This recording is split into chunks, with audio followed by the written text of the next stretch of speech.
हाँ जी, अस्सलाम वालेकुम। हमने यूनिट नंबर 10 स्टार्ट करना है। ये फर्स्ट चैप्टर है 10th क्लास की बुक का। 9 चैप्टर्स हमने 9th क्लास की बुक में पढ़े थे और अब ये 10th चैप्टर है। ठीक है। Simple harmonic motion and waves. Simple harmonic motion के बारे में आप लोगों ने 9th क्लास में पढ़ा था। मोशन क्या होता है? जब कोई चीज़ मूव कर रही होती है with respect to any observer या विद रिस्पेक्ट टू सराउंडिंग, तो हम कहते हैं वो मूव कर रही है। ठीक है। मोशन की टाइप्स पढ़ी थी हमने, जिसमें से एक थी वाइब्रेटरी मोशन।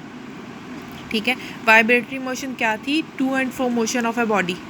ऐसे ही था, to and fro motion of a body about its mean position. जब कहीं पे आप जो बॉडी है मीन पोजीशन के इर्द गिर्द मूव कर रही हो तो हम उसको कहते हैं कि वो वाइब्रेटरी मोशन में है। तो अब हमने जो वाइब्रेटरी मोशन के ही बारे में पढ़ना है और उसमें हम सारा बताएंगे कि ये वाइब्रेटरी मोशन को आगे हम फर्दर जो है वो किस तरह इस्तेमाल करेंगे। और इस 10th क्लास की बुक में हम उसको वाइब्रेशन की बजाय क्या कहेंगे? ऑसिलेशन कहेंगे। ठीक है। तो एक ख़ास तरह का वाइब्रेटरी मोशन जो है वो क्या कहलाता है? Simple harmonic motion. Simple harmonic motion की जैसे एग्जांपल हमने वहाँ पे 9th क्लास की बुक में पढ़ी थी। एक सी सॉ है या एक पेंडुलम है जो अपनी जो क्या कहते हैं अपने मीन पोजीशन के इर्द गिर्द मूव करते हैं, उसको हम कहते हैं कि वो एग्जीक्यूट करता है सिंपल हार्मोनिक मोशन। तो सिंपल हार्मोनिक मोशन जो है इसमें जो इस चैप्टर में हम पढ़ेंगे वो क्या क्या पढ़ेंगे कि motion of mass attach to a spring. जो इस एक स्प्रिंग जो कि किसी जगह से अटैच हुआ हो, इसका जो मूवमेंट होगी वो भी सिंपल हार्मोनिक मोशन होगी, यानी ये भी वाइब्रेट करता है और यानी ये भी ऑसिलेशन करता है। अच्छा, इसके अलावा हम इधर पढ़ेंगे कि motion of a ball placed in a bowl. एक बाउल में अगर एक बॉल पड़ी हो तो उसका मोशन भी जो होता है वो भी सिंपल हार्मोनिक मोशन होता है। और इसी तरह हम पढ़ेंगे जो हमारा सिंपल पेंडुलम होता है उसका जो मोशन होता है वो भी सिंपल हार्मोनिक मोशन ही कहलाता है। फर्स्ट हमारा टॉपिक है सिंपल हार्मोनिक मोशन। वो बॉडीज़ जो कि सिंपल हार्मोनिक मोशन को एग्जीक्यूट करती हैं या जिनमें सिंपल हार्मोनिक मोशन होता है, उसमें सबसे पहले हम किस बॉडी के बारे में पढ़ रहे हैं? Spring. Spring attach to a hard surface, या कहीं से भी वो अटैच हुआ हो। आपको डायग्राम नज़र आ रही है, फर्स्ट डायग्राम। इसमें आपको एक बॉक्स नज़र आ रहा है और वो अटैच हुआ है किसके साथ? एक स्प्रिंग के साथ। ठीक है। मैं आपके साथ साथ पढ़ूँगी, आप अपनी बुक भी या आप इधर से ही देख लें कि वो क्या लिखा हुआ है इसमें। वो कह रहा है one of the simplest type of oscillatory motion is that of horizontal mass spring system. If the spring is stretch और compress through a small displacement X from its mean position, it exerts a force F on the mass according to Hooke's law.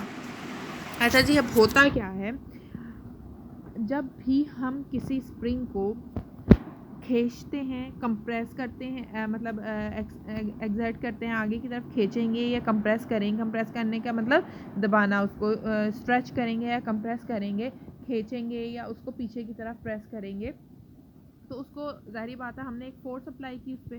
ठीक है। जब हम उस पर force apply करते हैं तो क्योंकि ये स्प्रिंग है और स्प्रिंग पे कौन सा ला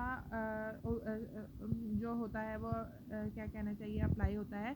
उस पर हुक्स ला अप्लाई होता है। ठीक है। जब हम किसी भी स्प्रिंग को स्ट्रेच करते हैं या कंप्रेस करते हैं तो उसके अंदर एक इलास्टिसिटी प्रोड्यूस होती है और अकॉर्डिंग टू हुक्स ला कि जो फोर्स होती है वो डायरेक्टली प्रोपोर्शनल होती है डिस्प्लेसमेंट, यानी उसने कितना डिस्प्लेसमेंट कवर किया, वो कितना कंप्रेस हुआ, कंप्रेस होकर वो कितना अंदर की तरफ गया या बाहर की तरफ आया, उसकी डिस्प्लेसमेंट क्या है।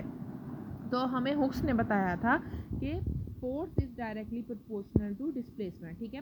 वो फोर्स जो कि हमने स्प्रिंग पे अप्लाई की थी, किस लिए अप्लाई की थी? उसको कंप्रेस करने के लिए या उसको क्या करने के लिए? स्ट्रेच करने के लिए। वो फोर्स हमेशा डायरेक्टली प्रोपोर्शनल होती है उसके डिस्प्लेसमेंट के। यहाँ पे आपको तीन डायग्राम नजर आ रही हैं। ठीक है।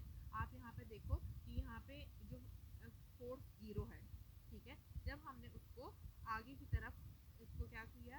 स्ट्रेच किया, तो ये फोर्स की डायरेक्शन क्या हो जाएगी? दूसरी तरफ, अंदर की तरफ हो जाएगी। यानी स्प्रिंग जब है, जब हम इसको खींचते हैं तो आपने कभी देखा कि खींच के वो वहीं पे खड़ा हो गया हो? ऐसा नहीं होता।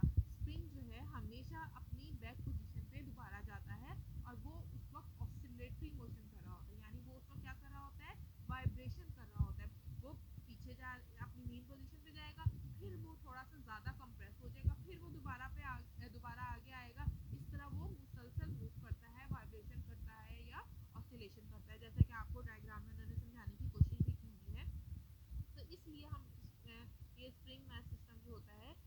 मोशन को सिंपल हार्मोनिक मोशन कहते हैं, ठीक है। अच्छा, तो मैं आपको ये बता रही थी कि जो स्प्रिंग है वो कौन सा लॉ ओबे करता है, हुक्स लॉ को ओबे करता है, और हुक्स लॉ के अकॉर्डिंग जो एफ है वो डायरेक्टली प्रोपोर्शनल क्या होता है, डिस्प्लेसमेंट एक्स के।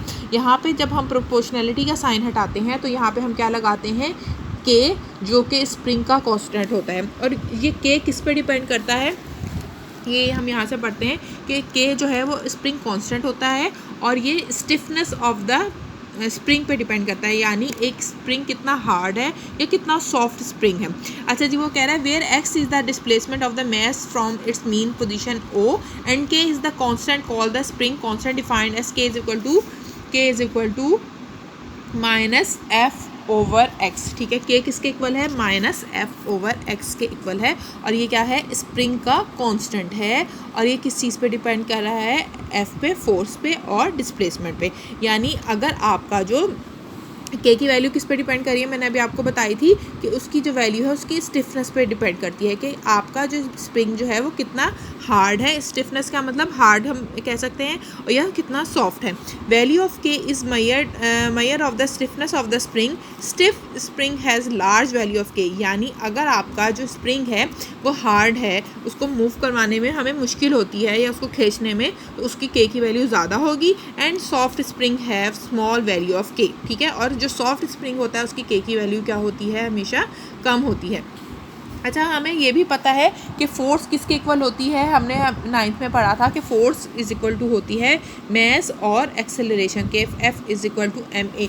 अच्छा, अगर हम ये एम ए की वैल्यू अपने इधर के में पुट कर दें तो हमारे पास के की वैल्यू क्या आएगी, minus M A over X, ठीक है। ऐसे ही है, यहाँ से हम अगर एक्सेलरेशन की वैल्यू निकाल लें तो वो हमारे पास क्या आ जाएगी, के एक्स उधर चला जाएगा ओवर एम, और ये माइनस साइन इधर आ जाएगा, ठीक है। यहाँ से हमने करना क्या है, हमने यहाँ से एक ये वाली जो वैल्यू है जो कि कांस्टेंट है, क्योंकि मास भी कांस्टेंट होता है, के जो बताते खुद एक कांस्टेंट है, अगर हम यहाँ से कांस्टेंट निकाल दें तो यहाँ से हमारे पास ये बात हमें मिलेगी कि ए जो है, एक्सेलरेशन जो है वो डायरेक्टली प्रोपोर्शनल है किसके, एक्स के। ये नेगेटिव साइन साथ साथ आ रहा है, मैं अभी आपको बताती हूँ कि इसका क्या मतलब है, ठीक है। यहाँ से हमें क्या बात पता चली कि एक्सेलरेशन, कौन सा एक्सेलरेशन, ये वो एक्सेलरेशन है, ये जो फोर्स की वजह से उस बॉडी को मिला, ठीक है। एक्सेलरेशन जो है वो हमेशा क्या होता है, डायरेक्टली प्रोपोर्शनल होता है डिस्प्लेसमेंट के। वो अब हम इधर से पढ़ते हैं दोबारा से, वो क्या कह रहे हैं, it means that acceleration of a mass attached to a spring is directly proportional to its displacement, यानी जितना ज़्यादा एक्सेलरेशन होगा आपके डिस्प्लेसमेंट भी उतनी ही ज़्यादा होगी। ये डायरेक्टली प्रोपोर्शनल कहलाता है, ठीक है। From the mean position, mean position हमेशा आपने यहाँ पे जो बात जहन में रखनी है, ऑसिलेशन, वाइब्रेशन जो भी है वो अबाउट मीन पोजीशन होती है। अगर वो मीन पोजीशन के इर्द गिर्द नहीं होगी तो हम उसको ऑसिलेशन या वाइब्रेशन नहीं कहेंगे, ठीक है। या अगर वो अपने जो पोजीशन से बहुत आगे चली जाए और उसके बाद अपनी मीन पोजीशन पे, अपनी जो ओरिजिनल पोजीशन है उस पर वापस ना आए, तो ऐसे मोशन को हम वाइब्रेटरी मोशन या ऑसिलेटरी मोशन नहीं कहेंगे, और हेंस वो सिंपल हार्मोनिक मोशन भी नहीं कहलाएगा, ठीक है। अच्छा, वो कह रहे हैं hence the horizontal motion of a mass attach to the spring is an example of a simple harmonic motion. इसीलिए क्योंकि ये मीन पोजीशन के इर्द गिर्द मूव कर रहा है बार बार, इसलिए हम इसको क्या कहेंगे कि हमारा जो mass attach to the spring है वो हमेशा क्या कर रहा है, सिंपल हार्मोनिक मोशन ही कर रहा है, और इसमें जो मूवमेंट हो रही है उसको हम क्या कहेंगे कि ये एक सिंपल हार्मोनिक मोशन है। अच्छा जी, नेक्स्ट है इस नेगेटिव साइन के बारे में आपको इन्होंने बताया। वो कह रहे हैं नेगेटिव साइन इन इक्वेशन 10.1, ये जो a is directly proportional to minus X में भी है और f is equal to minus K X में भी है, ये नेगेटिव साइन ये कहाँ से आ रहा है? The negative sign means that the force exerted by the spring is always directly opposite to the displacement of the mass. अच्छा, हमने उसको स्प्रिंग को क्या खींचा था, आगे की तरफ खींचा था, ठीक है। ऐसे ही था ना, हमने स्प्रिंग को आगे की तरफ खींचा था, लेकिन स्प्रिंग जो नेक्स्ट आपको डायग्राम में नजर आए कि स्प्रिंग पीछे की तरफ मूव करेगा, ठीक है। और इस वाली डायग्राम में देखो, आप पीछे की तरफ चला गया तो इसको और कंप्रेस होना चाहिए, लेकिन ऐसा नहीं हुआ, फोर्स की डायरेक्शन हमेशा क्या हो गई, उसके उलट हो गई। आप उसको आगे की तरफ खींचना चाह रहे हैं, लेकिन फोर्स उसको कहाँ लेके जा रही है, पीछे की तरफ। आपने उसको, वो पीछे की तरफ चला गया, अब फोर्स पीछे की तरफ जानी चाहिए, ऐसा नहीं हुआ, लेकिन फोर्स उसको कहाँ लेके जाएगी, आगे की तरफ जाएगी, और इस तरह ये यूं अपनी पोजीशन के इर्द गिर्द मूव करता रहेगा। तो इधर इन्होंने यही बताया है कि force exerted by the spring is always directed opposite to the displacement of the mass, यानी फोर्स और जो डिस्प्लेसमेंट है वो आपस में क्या है, डायरेक्टेड ऑपोजिट है।